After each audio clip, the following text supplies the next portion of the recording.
experience, give me more of this. I'm out of control, about to blow, and I've been caught in the undertow. So toxic, but I can't get enough. You bury me, bury me.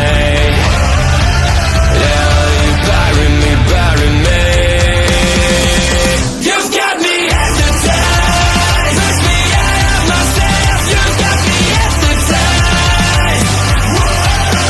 I can see, I can hear, going crazy, but the light has got me hypnotized. You've got me hypnotized. Get you out of my hand again.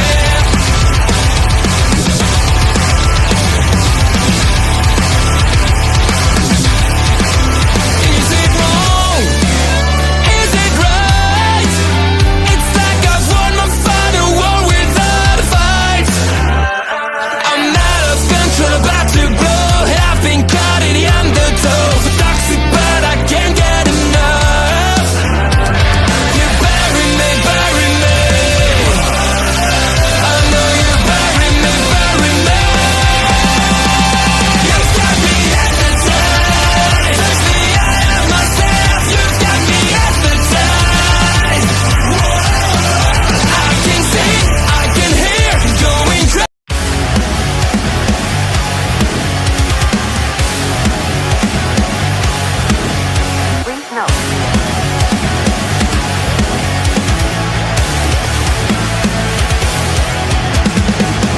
Never gonna stop, never gonna change, never gonna do the things you say. I run my own way to get there. Fools are calling that I don't seem to care.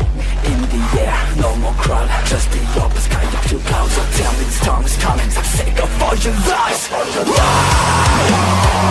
Why don't you try to be wise? Now that I need you anyway. I never wanted to be alive, just to feel like I'm fading. And though my heart breaks, I'll beat it down. I've crossed the line just to tell you, don't lead the way, don't leave the same. Then I turn with a just play in the rain. I feel like I'm fading. I am in misery.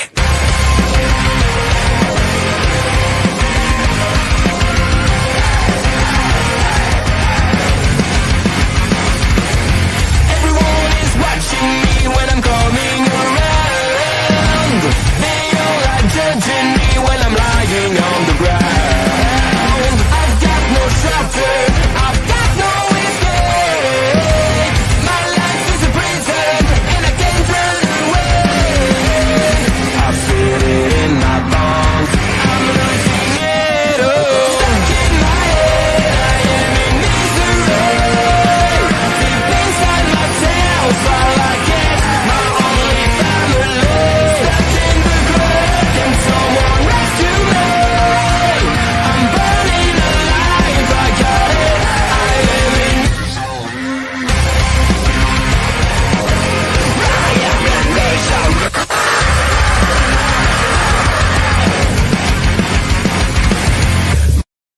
Well, hello everyone, and welcome to the post-Vengeance Day episode of Taking Over. It's 8:45 on the East Coast. It's a bit early to be doing a podcast, I'll be honest. Right? It feels like it should be 10, but it's not. I don't know how I feel about this. I don't know how I feel about my NXT being done at 8:45 in the evening. Yeah. Like, I'm definitely not used supposed to that. be happy. I'm supposed to be happy that I don't spend my whole night watching it and being up late talking about it. But, like, it's Saturday night. Like, what do I do now? I guess I'm going to have to play Civ 7 for the next 3 or 4 hours. Yeah, it definitely feels weird. Oh, I'm running a lap. You might not be running a lap out there on fucking in that snow and ice that's coming down for us. There you go. 85% spot on. There you go. To be honest, there were a couple of places that this could go, but overall, this was probably a really predictable show for most people.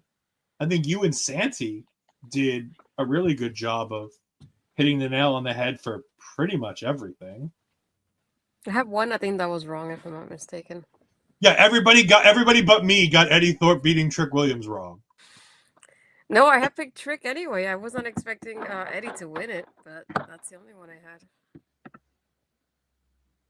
Yeah, so it's definitely, and again, no, I'm just Don't worry about it. We're gonna continue on. Keep the comments to NXT stuff because no, sorry, just no. I don't want this to sound the wrong way, but I don't care about all the Joshi wrestlers who are under contract elsewhere. I don't. I just don't. We had Saray before, and she didn't do a whole hell of a lot of anything here before. So why should we have more? It's not. I mean, to be honest, other wrestling companies have a ton of talent on their roster too. They just don't understand that you can have more than one women's match on a show. Yes. Well, we're gonna start with the more than women's two. match.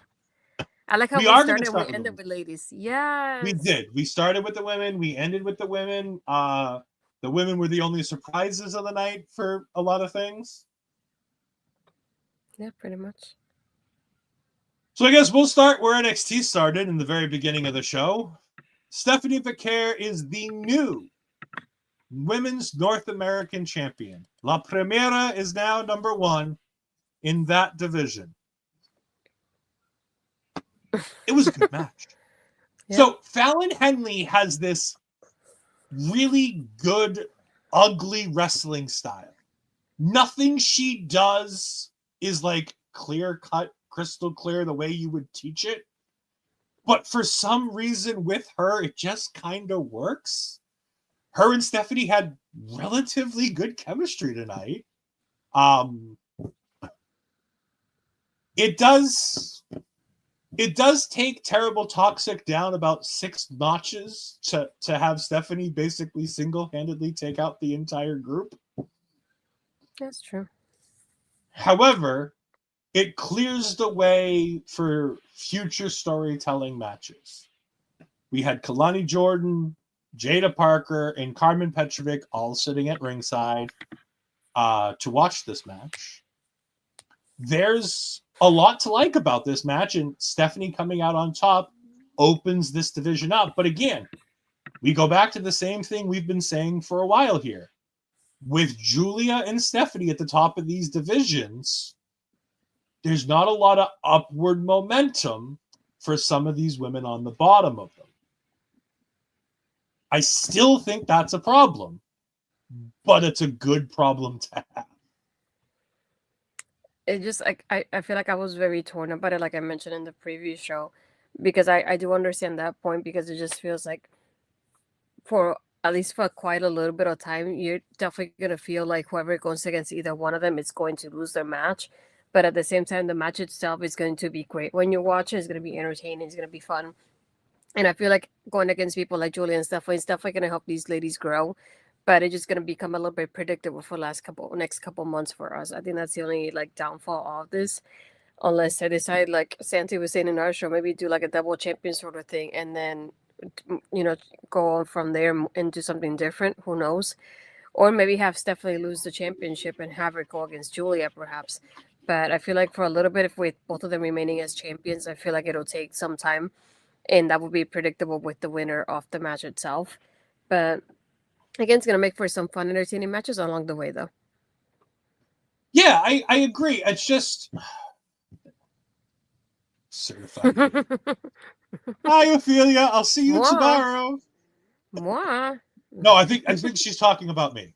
I am indeed a certifiable hater. Yes. Yes, I understand that Stephanie can work with everybody, but not just because Stephanie's talented enough to make everybody look good, including Cora Jade, doesn't mean that everybody has the right set of chemistry. How many times have we talked about how good Kalani Jordan is in that ring? But every time Kalani Jordan wrestles Cora Jade, it's an absolute train fucking wreck of a match because there's just zero chemistry. Even the best of the best, every now and then, there's just that one guy they can't work with, that they can't make it work with. I was happy to see that Stephanie and Fallon had a really good match. This was a killer opener. I thought setting up Stephanie's offense is good. I thought that all the things Fallon did was good. I think Jacy Jayne is a problem. For a multitude of reasons, there's a Jacy Jayne problem in not only this group, but in WWE, period. I don't know what to do with her. She's not good enough all around to be on her own. But every time you pair her with people, she disappears into the background. Even though she's front and center with all of her facial emotions. Like tonight, I noticed every face that Jacy Jayne made. But she's not important to the group. And it's like that with everything. When she was in Toxic Attraction, she was the third most important piece of that group. Now that she's got Fallon and Jazmyn, Fallon's the best wrestler. Jazmyn has the biggest upside. And Jacy Jayne's just stuck in the middle. I don't know what to do with her, but I want to see more from her. Because she's not a bad wrestler.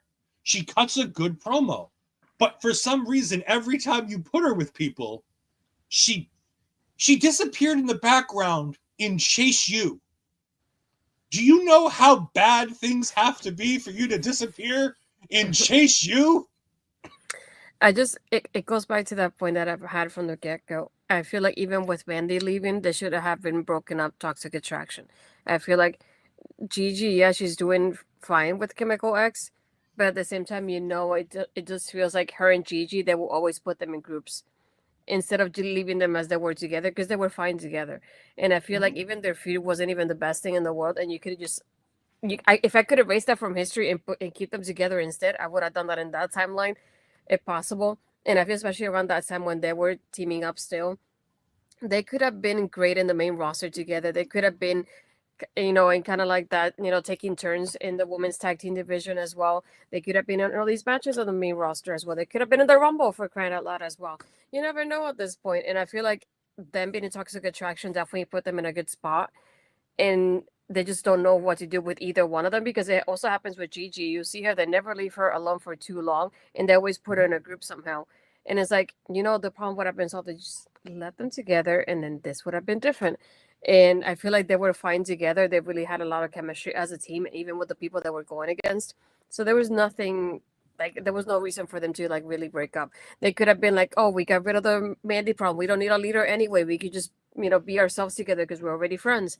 And that would have been fine. And I feel like that at this point, they're trying to find ways to put her on screen. And that's the way they can think of, unfortunately. But I feel like she is talented. I feel like she has charisma, and I feel like the only thing will be is you had to give her the opportunity to shine. And I feel like Toxic Attraction would have been that moment to let her shine. But then now you have to find another way to do it, since you can't really go back at this point. But again, it's I like having her here, and I feel like her facial expression is something that really stands out. Her character really stands out, as well as the rock star of NXT. And her being here, the only thing I feel like with this particular group versus Chemical X, for example, it just feels like they don't belong together. Because if I put them together, I wouldn't think of Fallon, Jazmyn, and Jacy as a group the way that Chemical X fits together. And I think that's the only thing that it's kind of awkward in that aspect. And it just seems like we're going to put you together for a moment until we figure something out. And I feel like if I see them putting Jacy versus Fallon down the line, I could see that happening based on the friction they had not too long ago. But then again, that would be kind of almost copy and pasting what she did with Gigi as well. So I don't know if I would do that again. So I feel like it's definitely kind of a weird transition period for her in that aspect of it. But overall, I enjoy the match, and I feel like they'd have fun. I feel like Fallon was selling a lot more than usual with Stephanie here as well. Even with Fallon losing, she looked great in this match. And I love when you are able to say that in a performance, that even when you're losing, the fact that you look great while performing, I feel like that really makes the match and the character really stand out. And I feel like the fact that since the little graphic came up for her entrance, you could see the people cheering for Stephanie there. And I was like, the way she has the crowd so attached to her already in so little time, the fact that we're cheering on for her and chanting stuff for Fallon somehow, I feel like that made me already think of like in so little time, and even with the language barrier, she has already grown for the a crowd to like her, and that's pretty fun. And again, it's like I love the takedowns they have with each other. The first couple minutes that they can take each other down, they have stalemates as well. And the fact that at one point Stephanie's just staring at Fatal Influence as she kicks Fallon, and like kind of like mocking them in a way from inside the ring there as well. And how she was going for the arm drag, but then Fallon turned into the arm bar in the middle of the ring. Like that looked pretty fun to watch as well. But again, I feel like they had really good chemistry. And if we do get a rematch, probably the next time they face each other, I feel like that will be a good fun match as well. And I feel like with Stephanie, again, we're gonna get the same type of match that we got with Fallon today. We're gonna have a lot of fun matches helping people grow, and that's what I can see from Stephanie's reign now moving on. Yeah. Just to get into this before we get into more of the match itself, just get some traction to get something happen. She just keeps getting stuck. Yeah, it's tough for her because, like I said, it just feels like she's always the least entertaining part of whatever they're doing, and it's just I feel bad for her because it's a Jacy problem, but it's not her problem. Yeah, the last 2 minutes made Stephanie look like an absolute killer. Bobby's here, the Ogre Lord. Just got back from seeing Cat 4. Can't wait to see your thoughts in the comments tomorrow during Marvel Talk. Jose Gonzalez, the women bookending the show was the right call. Really a great night overall. Also, hi.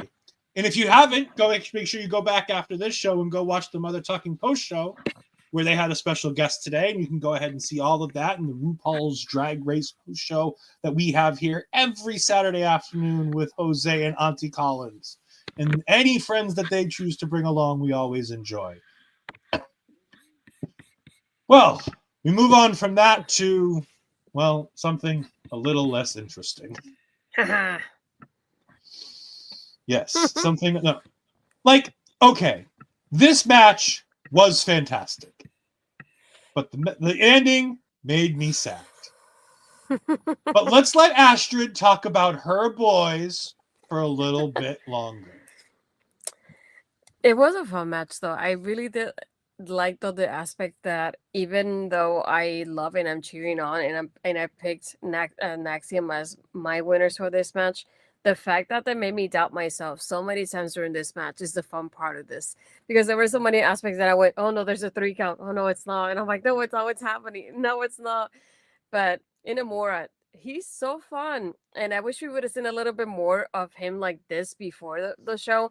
But at the same time, watching him here felt special because it's the first time we really get like a lengthy match from him like this. And we get the spotlight on him because even though Josh was there, he got a lot of the spotlight there here too.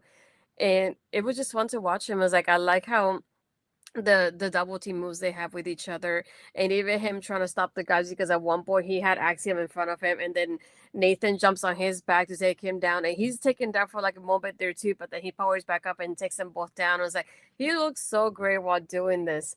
And it's the irony how he fits so well in this match and teaming up with Josh, because even though it's the first like really long match that we get out of them, they fit together so well. It's scary how like it almost feels like it's the first time they're teaming up, but it's not at the same time. And it just feels weird to think about it that way. But they work so well together. It was so impressive. And I love how we had, especially towards the end when Axiom is doing the Spanish fly to him, and you get Nathan on the other side trying to do his Phoenix Splash from the other corner, and they look very far, but then Josh is right there about to grab him and take him down for that moment there too. But the back and forth they had here, they made me doubt myself a few times. I was just like, I'm scared. But at the end, my boy's still keeping the championship, so I'm very happy. Astrid watches all Naxia matches like she's Ricky Starks. Yes. No, these guys are just like at the tables. Just say, you took the words out of my mouth. Fraxium on just another level. They can't have badge matches even if they try. Like, Inamura was the star of this match in a match full of 4 guys who showed up and showed out. Like, Nathan and Axiom, they had a great match, but this wasn't something unusual. Like, they didn't do anything unusual. They didn't do anything special. They just did the Nathan and Axiom thing. And these guys just fit so well into that script. The backflip into the powerbomb was fantastic. The choke slam onto Imamura's knee was brutal. The choke slam from the very top rope into Axiom as he's standing there waiting to catch them. It's just like, what the fuck is going on here? Oh, I love this. And then, as if the match isn't cool enough, everything happens.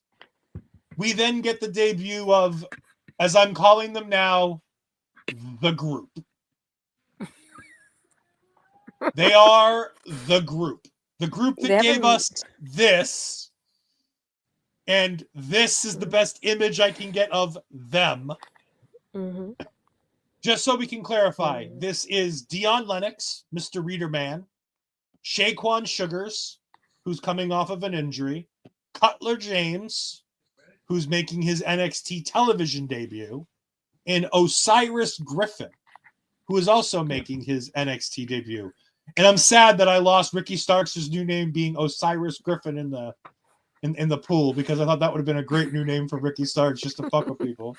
No. I don't get the group. I don't know what they want. I don't know what they're going to do, especially when they pop up again later, because not one of these men belong in the other portion of where they interrupted. I understand this one. 4 guys, inevitably 2 of them can be tag team champions. That makes sense. We'll leave the other part later, but none of them belong in that discussion. Not even Mr. Readerman himself. Mr. Reader. Man can't even fucking win a match, and now he thinks he can lead a faction. It just, the other thing I don't like about this is just, it feels like a little bit of Retribution, but a little bit of the Shield mixed up at the same time. Because just a little? more than, obviously the mask it gives you the clue of like, that's very similar. The entrance, it was very Shield-like as well. But then the way there's something about them that reminds me of Retribution as well. But I feel like it would have been, I don't want to say better, but I feel like it would have been slightly different if they maybe would have posted what the name of the group is. And it's like, again, it's like, I did feel the same way of like, yeah, they belong in this particular aspect of the show. And then when they come up later after Oba, I went, why are you coming after him? But that, it just felt like it was better just keeping them there as in the tag team part of it and just seeing what happens later on. But then even here, when they do come up and attack everybody in the ring after they all shake hands, people are chanting, "Who are you? Who are you?" Because the only person they recognize is Dion Lennox. But I was like, imagine how terrible it is that people are not even focusing on the group, but just focusing on who the heck are you at this point? Because Dion is the only one you recognize from the whole group. And I was like, that's not great either. The question is, do you think anybody in the NXT universe understood that was Dion Lennox? Maybe not. Maybe the second time around they did. But even at that moment, it's like, if you're screaming, "Who are you?" and that's the focus of what people take from this whole segment, that's not good. No, that's not good at all. That's not good at all. And by the way, I just want to say he's been in here. We're going to bring up a new comment from him. If you're in the group, in the chat, and you don't know who Get the Tables is, all of your WWE watch-alongs, you need to be following these guys. They do fantastic watch-alongs for all things WWE. I think they even do some AEW watch-alongs, if I remember correctly. I haven't tuned in for any of those. But if all your watch-along needs, make sure you follow Tony and Get the Tables. Him and Diamond Dave do fantastic work over there. Good friends of the channel. We love when they stop by here and talk to us. We don't know a lot about Shaquan Sugars. He was here for a brief time before and then got hurt. I thought he was in a tag team at one point. I'll be honest. I honestly thought he was part of the TNT tag team for a long time because I mistook him for Tyson. I'm sorry, but it sounds funny when you read it this way. Everybody's high on sugars. I can't. Well, everybody's definitely high on sugar today because it is the day after Valentine's Day, and we've all got a lot of sugar. I know. I had my last fun post Valentine's Day. Let's go to Walmart and buy all the cheap candy thing. So we'll have to wait and see what goes on with the group because I don't know. This could be bad. It could be good. Yeah. These guys look like badasses. And all we know is that Dion can kind of sort of wrestle. So what are the other three got that we can talk about? Because we then move on to a promo from Stax. Stax is talking to people, and he is, laying out what happened with Tony D'Angelo last week. He said that Tony's hurt. He's not sure how bad. He's mad at Izzy. He's mad at Spears for all of this. And then the camera pulls out, and there's nobody at the table with him, and apparently he's talking to camera, which would have been great had he been looking at the camera during the promo. Because through the whole promo, he's looking to the sides like he's talking to people. I thought he was talking to Rizzo and Luca. Yeah. Oh, Stax.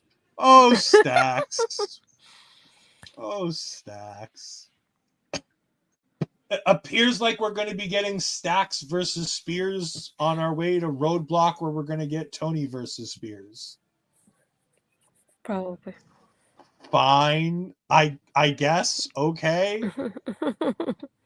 Sure. Sure.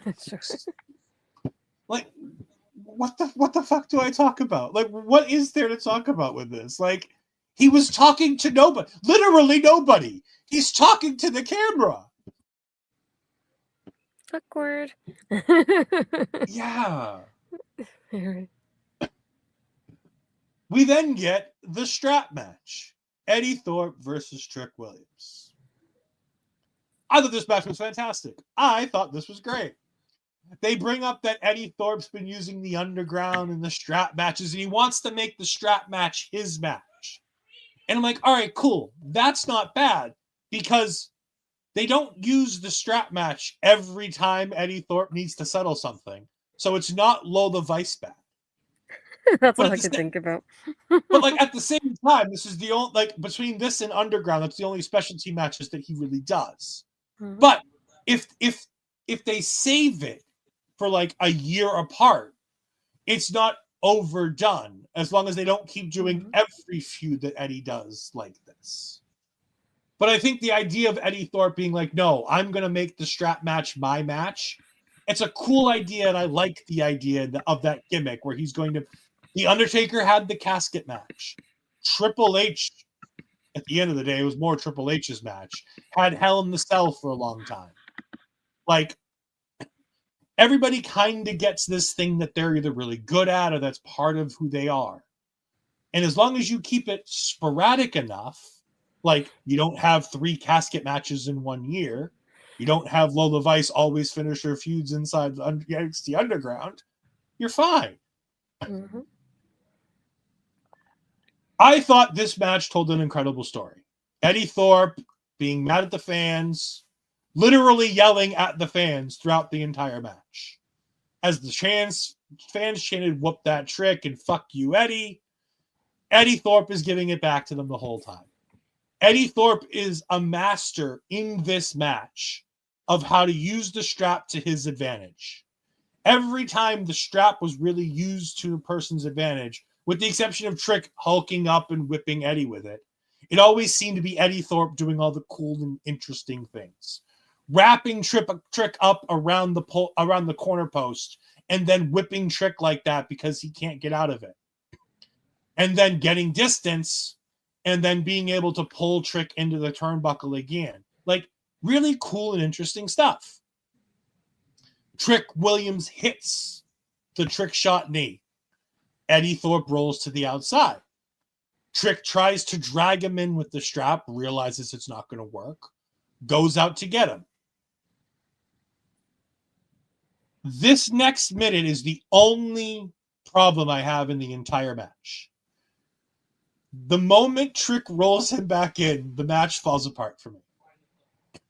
Because the man who just was so dead weight, knocked out cold from the trick shot knee, all of a sudden avoids a second knee, crotches Trick with the strap, hits his own knee, and gets the win.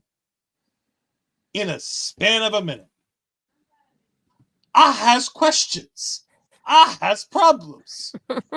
What the fuck was this? The only good thing about this is you could have heard a pin drop in that crowd. People were not expecting Eddie Thorpe to win this match. I told you all. Eddie Thorpe versus Oba Femi at Stand and Deliver is probably our men's match at Stand and Deliver. That's all I can think about after he won. I was like, oh gosh, we're definitely gonna get that, aren't we? It's like I was torn about it because I'm not looking forward to that match, but at the same time, I feel like this is one of Eddie's best performances in that aspect of it because he definitely shined through in this match. I'm like, this is kind of what I wanted to see from him, during the gaps when we didn't have him, to put it like that. That part that you mentioned, though, reminded me so much of the one, I think it was Jada and Lola with the brick, of like she hit Lola with the brick and then Lola got up and still won the match after. It gave me that vibe, basically. But again, it's like I like the shocking part of having Eddie win because especially against somebody as a fan favorite as Trick, because you get that reaction that the one you got tonight that you can, it's hard to replicate it unless you do it with somebody like a Trick that's very loved by the community and by the fans. If it was anybody else, it wouldn't have been the same, and that definitely makes a huge difference there. But I want to see what Eddie would say moving forward to Ava to get into the world title match after this, but I'm not looking forward to it. The other thing I want to say is this is an interesting booking. So many times when booking goes bad, crowds boo. Mhm. We all remember Roman Reigns winning the Royal Rumble in 2015, and they send The Rock out, and they're still booing. Mhm. The crowd didn't boo here. They were quiet. They weren't happy. They were like, what the fuck did we just see? But it wasn't like the whole arena booed like they didn't understand what's going on. That's really good playing in NXT's favor. That plays to their favor in the right way. This was a surprise. This was a shock. This makes the fans unhappy, but they're not so unhappy that they're going to shit on Eddie Thorpe, which is good because it means that Eddie's still a viable heel. So while I didn't love the finish the last minute or so, I thought this was a really solid strap match that did a lot of good work for both guys that are involved. Mm-hmm. I think Trick looked great, but I think this elevated Eddie to that main event level because we've been talking how he's a mid-carder in the main event feud. Yeah. He's now made himself a main eventer. This is what makes you a main event level player. A match like this. Eddie Thorpe is in that discussion now. And let's see what they do going forward. Because they keep talking about how this is for his people. And I still need to have the points drawn between Eddie Thorpe's Native American heritage and how it correlates. I need the thing to make sense. I don't mind playing it up. I think it's a good idea. It's something different, something unique. But they've got to start making it make sense in the terms of a wrestling match. Yeah, that's true. Ethan Page versus Javon Evans. I thought this match was great. I know Astrid was doing something else during this, so I'm going to go ahead and, for the most part, I'm going to talk about this match. Astrid, at the end, if you have any thoughts, you can go ahead and talk about it. But I just didn't want to put you on the spot to be like, hey, what'd you think of this? Knowing you were doing something else during. But I would say right now, before you even start, I don't want to say downfall, but the only thing that I would have done differently about this match, it's what we said in our previous show. I would have made it a lot shorter than what it was. Because even if I not that it was super long or anything like that, but I feel like I wouldn't have made this last like the way it lasted. Because you see Javon's still injured, if you think about it that way. And then Ethan is going after him. This match should have lasted more than 5 minutes. Because I feel like at this point, when you see Javon fighting back the way he was towards Ethan, then you're like, wait, were you really injured to begin with? It gives you those kind of questions when you're, and I'm like, I got that's not 100% should have been there for that long, if that makes sense. I feel like that's the only like major thing that I could point out from this match. I did like the fact that we had Ethan bleeding this time around though, and that there was more like aggressiveness in that aspect of it. And I like that even though he had already injured him in his jaw, he's like, I'm gonna pick a different body part this time around and focus on it. Like after he hit his leg with the steel steps and just focusing on that like throughout the whole match. He's like, I targeted one part, but I'm going for another one now. Um, but yeah, I feel like even Ethan winning was definitely the right call in this match with the way everything's going moving forward. What I would have done is make the match a little bit more shorter than what it was, and at the end now, with Ethan winning, have Javon disappear for a month or two and not come back into a little bit later so that way he gets a bigger reaction when he does return. I liked the fact that so we did talk, and I had said if this match goes over 5 minutes, I think it's a mistake. The one thing I'll say about that is I was fine with the length of the match because of the fact that they told the different story. It wasn't Ethan targeting the body part that was already hurt. Because if that was the case, the match needed to be short and sweet. Mm-hmm. With the fact that they told a story where he was working the leg, I think that's a slightly different thing. And I think you can extend the match out. Ethan did take advantage, like Corey said.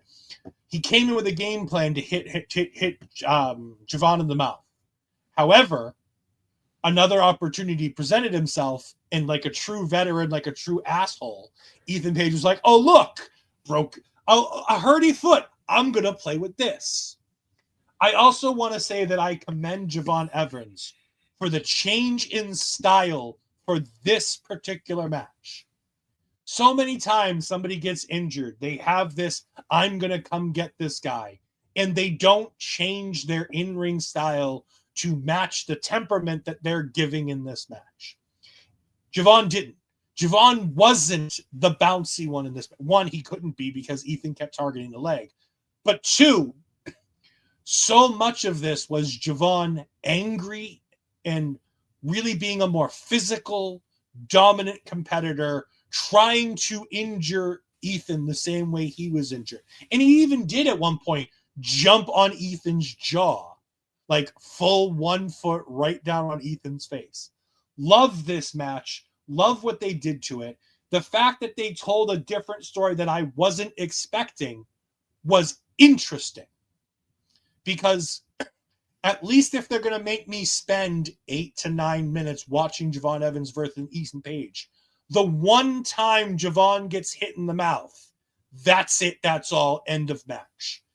That was a perfect way to do that, because we spend the whole match with Ethan working the leg and doing what Ethan does, letting Javon kind of get in and get out of the match. But as soon as Ethan gets that one real good opportunity to pop him in the mouth, no comeback for Javon. Javon's down. He hits the twisted smile, the twisted grin, or whatever the fuck they call the twist of fate for Ethan Page. And he gets the 1, 2, 3.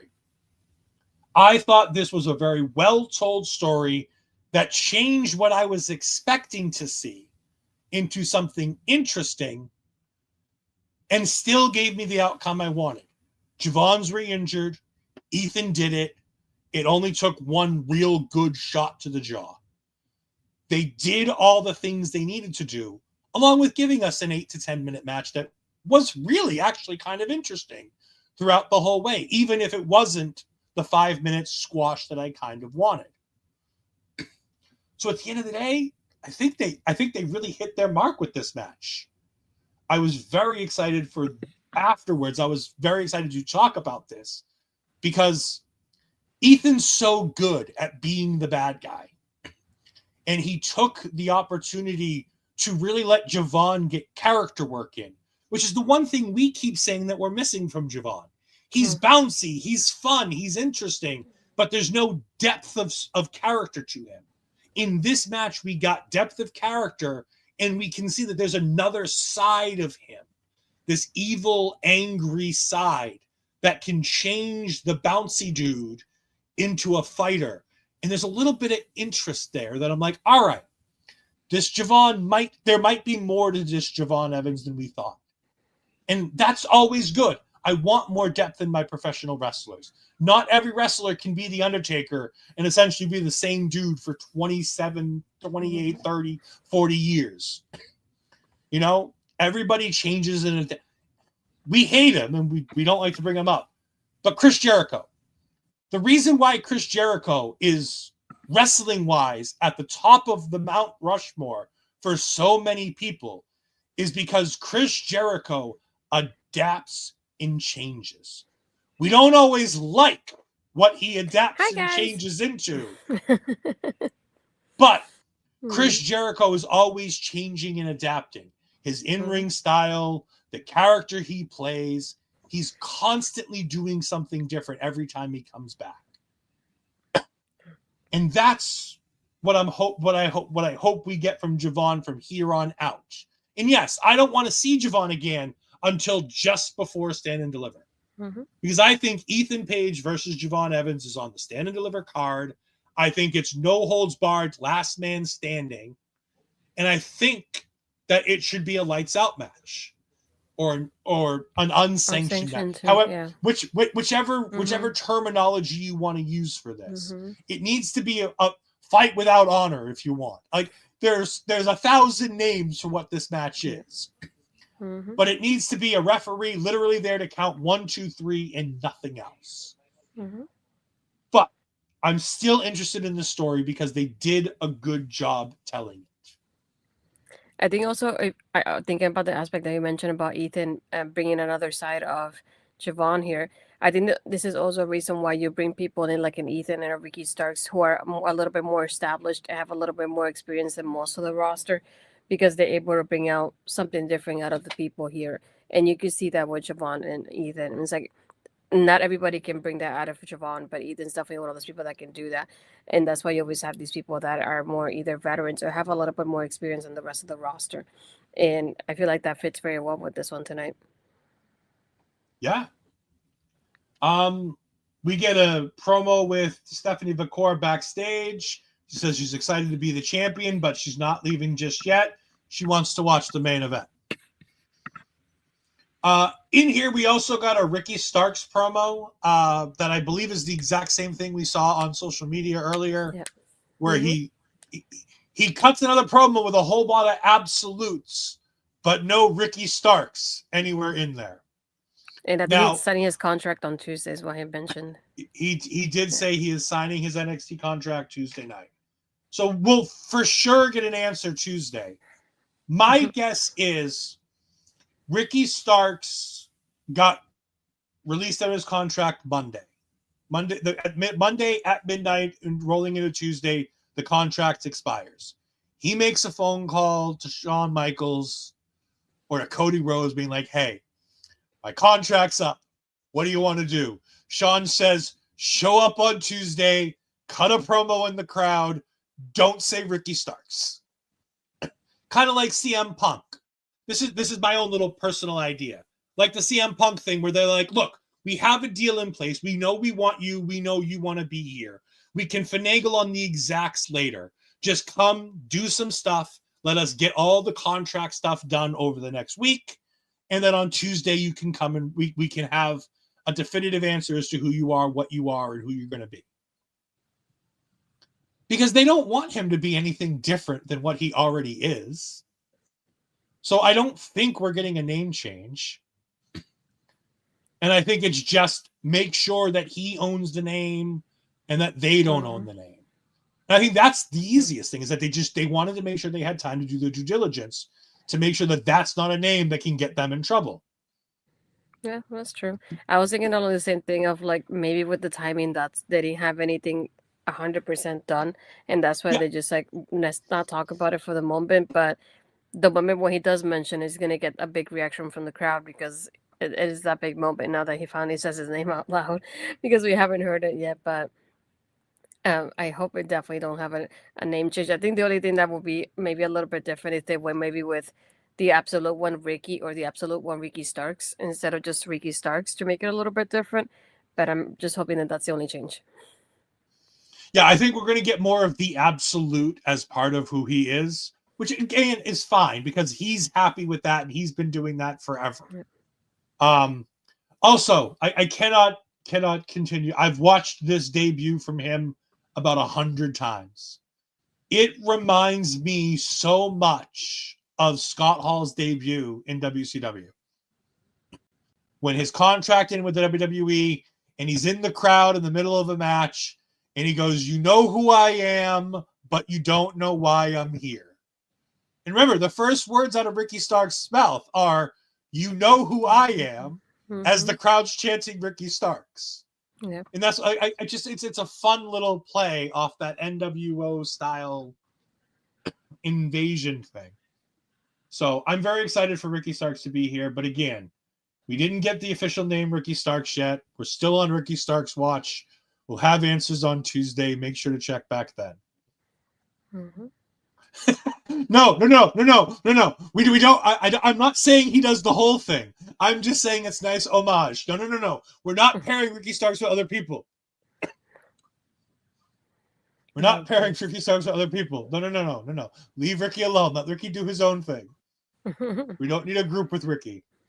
Although, imagine Ricky Starks, Miro, and Malachi Black in a group. Oh, that'd be fun. All right, we move on to Oba Femi versus Grayson Waller versus Austin Theory. Ash, did you get a chance to watch all of this, or do I think pretty much, okay. yeah. All right. The first thing I want to mention about this, and I'm going to let Ashwood talk, I promise, because I've been doing a lot of talking. I love, during the intro, Austin Theory's getting his own music. He's like kind of sort of getting ready to go into the ring. And then Grayson Waller's music hits and he comes. That set the tone perfectly. I loved it. I love so much about this match. I couldn't hear it, but I could tell I like that even with me because I was recording something. I was watching it on mute, but even not be able to listen to it by the facial expressions, I can already tell that there was a pause in there for their entrance music here. And even without listening to it, I can tell something happened here. And it's one of the first few times you get them having different, separate entrances too. So that already gave you like an intro to what the match is going to be like. Yeah, okay. I get to talk more about this match now. Awesome, great. So there's so much I love about this match. We've heavily criticized and loved triple threat matches. We know the Ogre Lord hates triple threat matches. We prefer our triple threat matches to be three guys kind of in and out, all intertwining into doing a lot of interesting stuff. I like that this was slightly different because it's essentially a tag team, especially a handicap match in a triple threat match. Yeah. I love that throughout this match, Theory and Grayson are constantly working together, but always have one eye on each other just to make sure shenanigans don't happen. I will also say that Grayson Waller took every single bad bump you could take in this match. The backdrop on the announce table towards the end. He took the backbreaker spot onto the steel chair. He's the one that does the dive, the elbow dive through the table on top of Oba Femi. Yeah. Every bad spot this match, Grayson took the spot where he does the DDT to Oba Femi on the steel steps. Every time. Every bad spot. Austin Theory took none of them.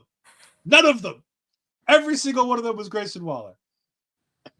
I love how Theory constantly made sure to look out for Grayson Waller. Yes, Austin Theory was the one who got the opportunities to get the pins, but for himself. However, it was never really in a position where he took advantage of Grayson being down. With the exception of the spot at the table when Grayson does the elbow drop through the table through Oba, that tag team thing they had set up there. Austin Theory always just happened to be in the ring while Oba Femi was down, without it really being that he's taking advantage of work that Grayson did. I love the spot where they start pushing each other. I thought that was great. And then the epitome, the piece de resistance Waller standing there and pulling the referee out after Austin Theory somehow, some way got that big beefy bastard on his shoulders and hit ataxia. I'm not calling it A-Town Down Under. I refuse. I have watched Austin Theory since Evolve. This is ataxia, and I won't call it anything else. I couldn't believe he actually hit that shit on Oba Femi. Because Oba's a big dude. And Austin Theory's a strong guy, but it's an F5 with a knee. I don't know if anybody. Yeah. So often we don't get to see Austin Theory do what Austin Theory can do. Yeah. So, like, there's so much to this guy in ring that we don't get to see. I thought it was great that he got the spotlight here.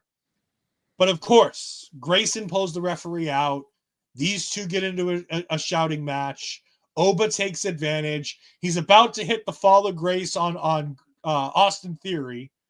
And his Nigerian Thanos spidey senses started tingling, and he moves out of the way as Grayson Waller does the roll through the ropes and hits this rolling stunner onto Austin Theory, so that Grayson Waller ends up taking the fall from grace. 1, 2, 3. I thought this was way more interesting than I thought it had any right to be, with how obvious this was going to be. We'll talk about the post-match after we have Ashley give her thoughts. This was my match of the night, believe it or not. I thought this was great. I loved every single moment of this match. I was in heaven. I think my favorite part about just like the match as a whole is just the fact that the interaction between Austin and Grayson going against each other were very, very short. They barely lasted as they happened. And I'm glad to see that happening, just because I feel like we still get a little bit of that friction between them that is still gonna blow up a little bit later. I'm glad that every time you think you get that moment between both of them, something happens and it gets ruined, and you don't get a lot of them fighting against each other. It was very short-lived during that match. And I was pointing out the same things, like the bumps that Grayson did during this match, especially the commentary table, the table. I couldn't believe everything that I was watching. I did like the fact at the beginning, if I'm not mistaken, at one point, Grayson is blocking Oba Femi from taking on Theory. And I kind of feels like a little bit of what I mentioned in the preview. Like, I knew they were gonna kind of team up against him and kind of take him down for a moment. But then when they're going to face each other, it's like Oba doesn't need a lot of time, and he still gets up not too long after and goes after them. So it's very short lived when you get those moments between them. And I feel like one of the biggest ones when they argue, and even he takes advantage of that later on. So again, I feel like it was still a fun match. I like the storytelling that we get, two storylines out of this, because we get the one from the team, but also then teaming up against Oba at the same time to get the goal here.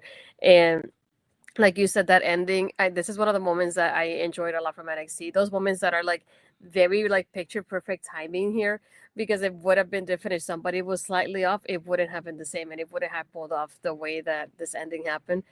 And having Grayson take that fall from grace, I feel like it definitely made sense the way everything came up.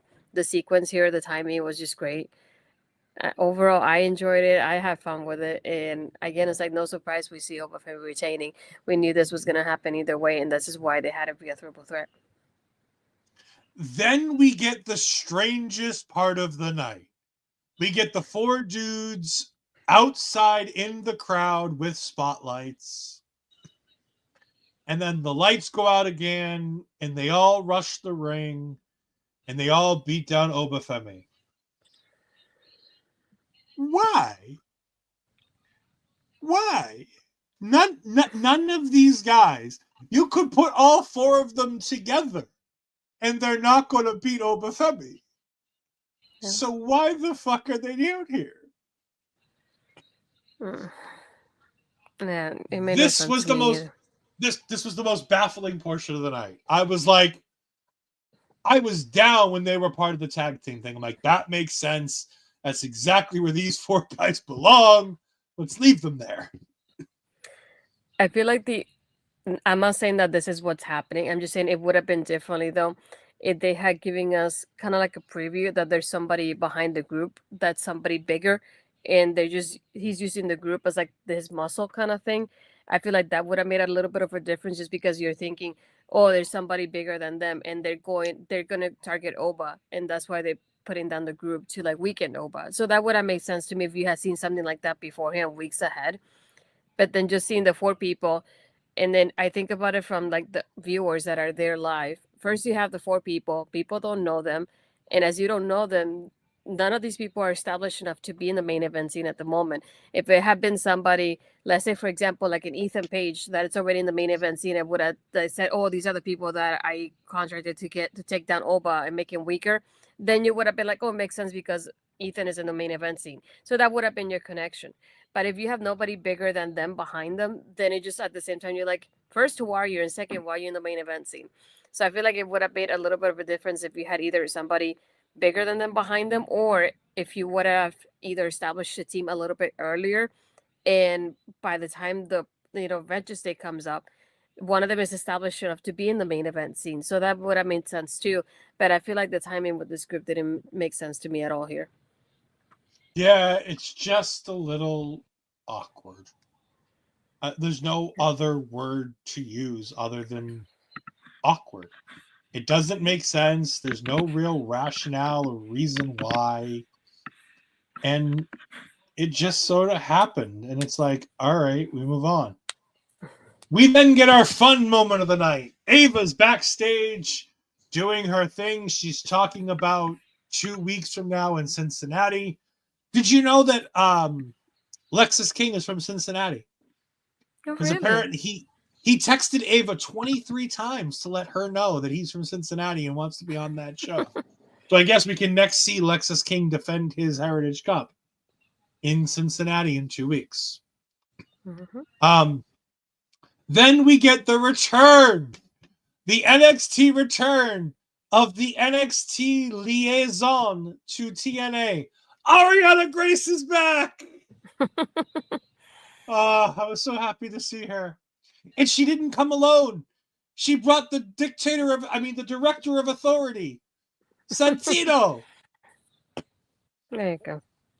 And the best part is Ava looks at him after she's done, because she's like, oh, yeah, Ava said, Ariana said that you had some thoughts, you had some ideas. Let's go ahead and talk. I think Roadblock might potentially be TNA versus WWE Roadblock. Yes. Worlds collide.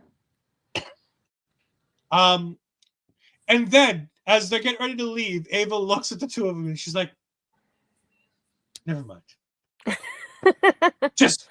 I love the fact that NXT will never tell people whose kids of Related. whose. Yeah. We didn't do it with Ava and Rocky. We didn't do it with we've never, the television has never told us that Charlie and William Regal are related, even though the fans chanted, "Who's your daddy?" And then we have Santino and Ariana here. Yeah. I think it was great. I love it. I can't wait to see who's going to pop up, especially knowing that TNA is going to be in Full Sail for the next few days, if I remember correctly, right? Yeah, Thursday and Friday. Yeah, I was going to say Thursday, Friday. So that means we could see some of them this Tuesday. And more importantly, after they leave on Friday, a few of them might travel to Cincinnati with the WWE team. Because if we're doing a live show in Cincinnati, it might be some fun to have some of those teams, because we know that they're not booked because they've just done their things Thursday, Friday. So it gives them plenty of time to get into Cincinnati for Tuesday. Just saying. We then get to our main event of the evening. The women are back again, bookending the show as Jose told us earlier. Women's Championship action on here. Giulia retains, pinning Roxanne Perez, and also defeating Bayley and Cora Jade. Astrid is both happy and sad. What did you think of the women's main event? It was a lot of fun, actually. I really enjoyed it. It's bittersweet because I keep getting that feeling that it's Roxanne's last match, so I didn't want her to get pinned, but at the same time, if she's the one leaving, it makes sense as well.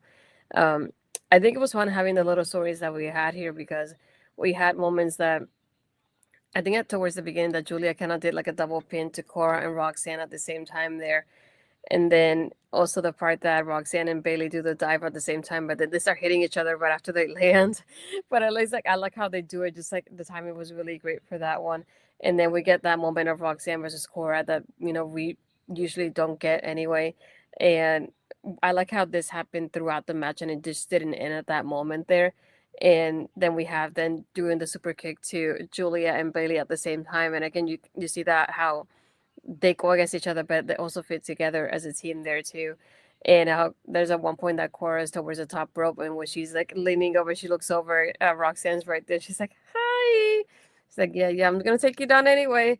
Um, and there was a moment too that Bayley just gave Roxanne a beautiful just knee that just love to watch in the sequence that she had there, and like as we call it, the Tower of Doom that happened there as well. There was that one moment though that the chorus pin was so freaking close. I was so freaking scared when that happened.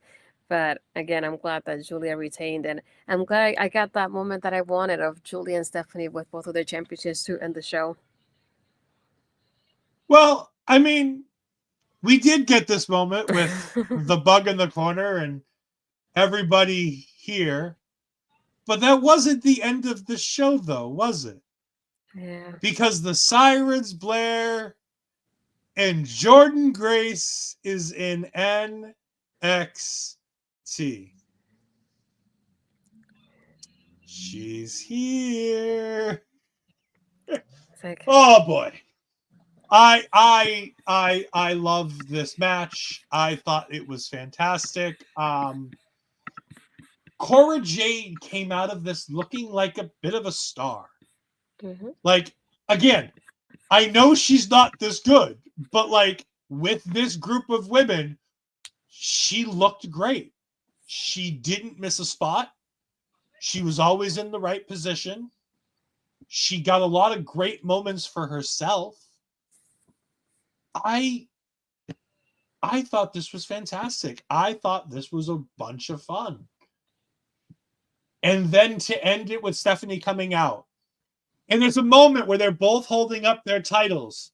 And Stephanie stops looking at Giulia and just tilts her head ever so slightly to look directly at the NXT Women's Championship before Jordynne Grace comes out. Who do you think Jordynne Grace is going after? Is she going straight to the top and it's Jordynne Grace versus Giulia? Or do you think it's Jordynne Grace versus Stephanie Vaquer for the North American Women's Championship? As much as it's gonna pay me a little bit to say it, I feel like it will make sense to have her go against Stephanie first, and then if Stephanie does lose the championship to Jordynne, then Stephanie will go on to face Giulia. And it's like that again would scream like a stand and deliver match for me as well. So it wouldn't surprise me if that were to happen. Yeah, we have Logan coming in saying my theory is that Jordynne will beat Stephanie for the NXT Women's Championship. All right. WWE's done this in the past, and they haven't done it for a long time. Back in the day, WWE did a match with 2 champions and 2 falls. It was a 2 out of 3 falls match. The first fall was for I believe it was the Intercontinental Championship. And then the second fall, I believe, was for like the European Championship. I'd love it if the women's main event of Stand and Deliver is Stephanie versus Jordynne versus Giulia. The winner of the first fall takes the North American Women's Championship, and the winner of the second fall takes the NXT Women's Championship. And it could be the same person both times. I think it adds a bit of intrigue. I think it adds a bit of deception, and it gives the idea of a potential double champion without having to tie up both divisions in it. I think earlier in the night, you could have a number 1 contenders ladder match for the Women's North American Championship, where you put Jada, Sol Ruka, Zarya, Carmen Petrovic, Kalani Jordan, and Jacy Jayne in that match, and you have like the 6-woman ladder match to crown a number one contender coming out of this. And you can figure out how to switch up the championships however you decide. If Giulia is going to the main roster, then you can put Stephanie. You can have Stephanie win the first fall and have Jordan win the second. Like, I think that there's a fun little intrigue to something like that. Something interesting, something different. A whole lot of fun to be had. All we know is that Jordynne Grace also cut a promo leaving the ring to the NXT cameras. See you Tuesday. It may not be Von Wagner come Tuesday, but she'll be here Tuesday, so will we. So, confirmed for Tuesday night. Ricky Starks, or whatever his name is, the absolute one, will be signing his NXT contract, and Jordynne Grace will appear in an NXT ring for the first time as an NXT superstar, not for 4 seconds at the end of a pay-per-view. Overall, for a pretty predictable show, there were a few surprises, there were a few fun things, and every match kind of did what it needed to do. None of the matches let you down. Some of the promos weren't so great.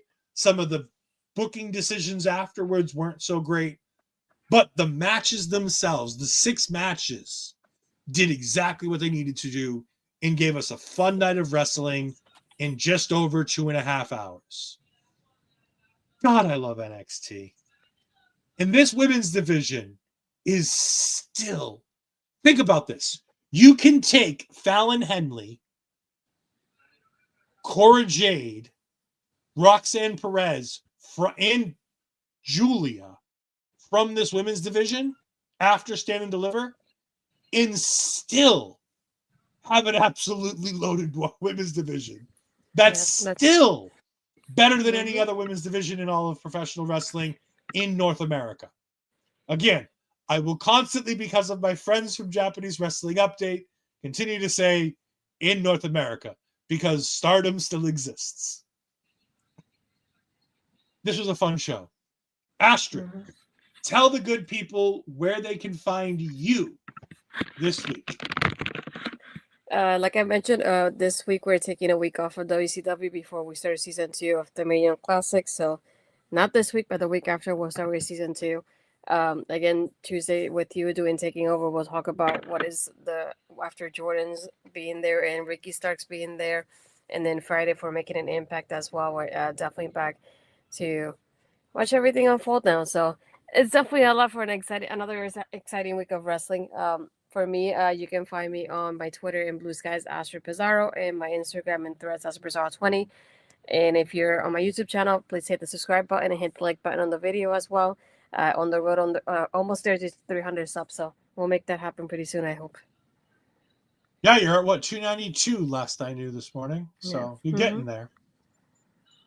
Of course, you can find me on Twitter and Blue Skies at EdFries12584. You can find me on the Twitch at twitch.tv/EdFries2002, where I will simulcast all my wonderful Marvel Talk stuff over there. You can also find me tomorrow with Peggy, Ophelia Payne, and Andre C. as we talk all things Captain America, Brave New World. We have thoughts, we have opinions on a very divisive movie that have people talking. Also, if you haven't checked it out, I know the show's already happened. If you haven't checked it out, please go check out our preview show. We were joined by the wonderful Mr. Santi Zap. We cannot thank him enough for showing up. We're going to go ahead and throw up his information right here. Go ahead and check him out at Mr. Santi Zap on pretty much everything, or linktree.com/Mr. Santi Zap. That includes the Patreon for Wrestling is Cool, Facebook, Instagram, all that, linktr.ee/Santi Zap. He was fantastic. It was great to work with him. Go give that preview show a watch. If you want to go ahead and watch him during any of his watch-alongs, to go ahead and see what the next viral moment WWE is going to pull from his footage is, you can go ahead and do that there. This has been an exciting show. I'm glad that we were here to cover this. Thank you to everybody for watching, and we will catch you next time. Remember, we'll be back here Tuesday night, just a couple days away. We'll be back Tuesday night to go ahead and talk about this. Until then, goodbye. I am in misery.